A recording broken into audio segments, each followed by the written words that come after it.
Hey, what up, Toronto? Woo! Let's hear it for all the comedians you've seen so far. Yes, what a beautiful lineup of gay white men paving the way, yes.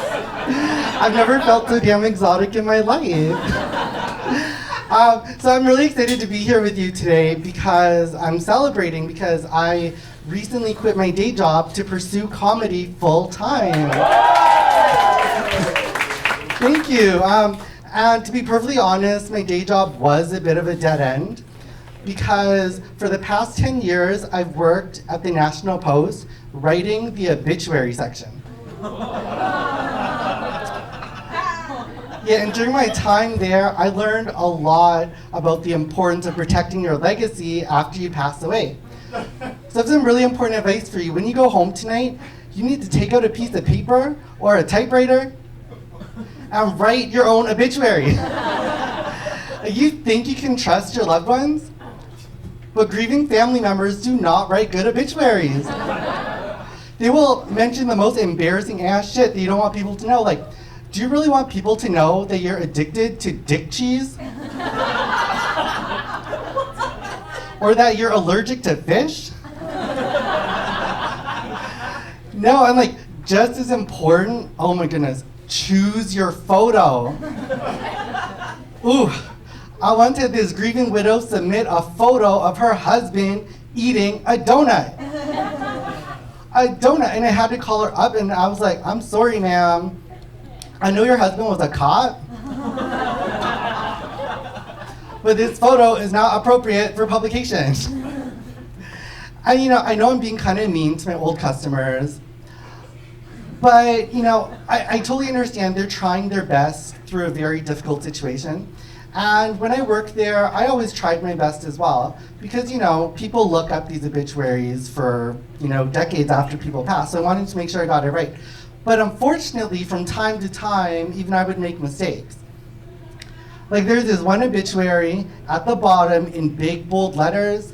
It was supposed to say, "It will be lonely without you." Instead, I wrote, "It will be lovely without you." Like one letter makes a big difference. Like for example, this other obituary, the guy's name was Stan, and I added an extra letter and I put it in as Satan. But the worst with this obituary, it was supposed to say his closest Uncle Ted gave the eulogy, and I missed a letter and I put it in as his closet Uncle Ted gave the eulogy. Maybe a bit of a Freudian slip. And I was really scared that I'd get in trouble. National Post is a bit of a conservative newspaper, not the most queer-friendly all the time with their articles. So I thought my editor would be really mad at me. But fortunately for me, Uncle Ted wrote our editorial team a thank you note saying he never felt so damn liberated in his life. Who knew? Thank you, Ted.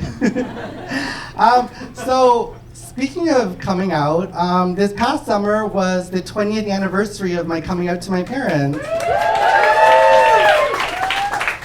Yeah, I was really excited, and I still remember way back when I went to my very first Pride Parade, I marched with a 25 and under gay youth group, Fresh Fruit.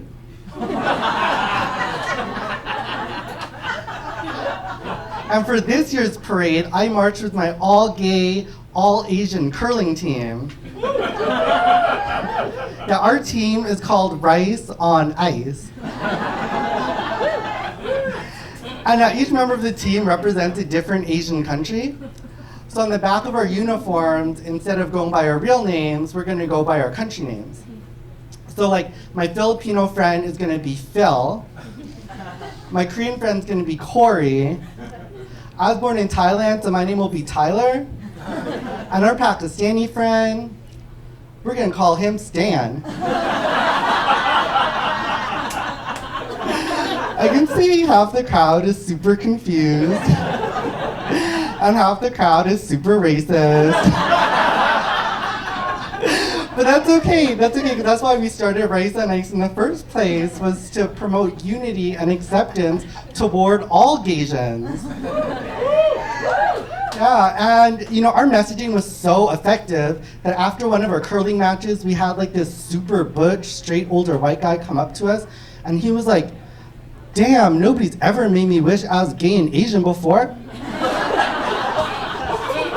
You guys make it look super fun." I mean, we were having a lot of fun, and like he wasn't the only one who took notice, because recently we are approached by a film company who wants to document our journey together for like a 1-hour special. And so to fund the documentary, we applied for a government grant that's awarded to filmmakers from underrepresented communities. But unfortunately, our application was rejected because I discovered in Ontario, Asians no longer qualify as racialized minorities. Yeah, we've been delisted. Because according to the government, Asians in Ontario command so much economic wealth that we're no longer affected by systemic racism. Obviously, this is totally, completely ridiculous. Because like, that fund would be so important for more Asian representation, because like, Asians are so underrepresented in media that when I was growing up, the only yellow family on TV was The Simpsons. I used to watch this shit every week too. Take what I can get. And how could anybody in Toronto, of all places, try and tell me that Asians aren't affected by racism? Because like, I moved here in 2003 in the middle of the SARS crisis.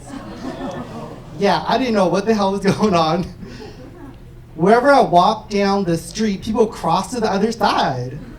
And like, for the first 5 years I lived in Toronto, anytime I wanted extra space on the subway, I would just start coughing. Worked every time. But unfortunately, because of this type of treatment, there's like a lot of Asians who were trying to distance themselves from their heritage and did anything they could to hide their identities. Like shit, the first Chinese person I met in Toronto was named Jose. And his brother's name was Pepe. And even one of my best friends, Ming, changed his name to Milton. And like, Ming is such a strong traditional Chinese name, right? Like, Ming is like dynasty. Milton is like librarian. Why would you change one for the other? It makes no sense. And like, it also wasn't it wasn't just traditional names that were being abandoned back then, because at that time, there was a dramatic increase in the number of Asians converting to Christianity. And I really started to notice this because, obviously I'm very openly gay on stage, so sometimes I get people approaching me after shows. And so after this one show, I had these 2 Chinese religious protesters come up to me, and they were like, "Were you molested as a child?" I heard all gays were molested as children. I was like, hell no, I said I was gay, not an altar boy. But I think you were projecting your church problems onto me. And then he was like, "Oh, you really shouldn't speak like that. Jesus died for your sins." I was like, "Bitch, please. Okay, Jesus never came to China." I'm sorry the dude died, but that has nothing to do with me. Unless you want me to write his obituary. Thank you, everybody. That's my time.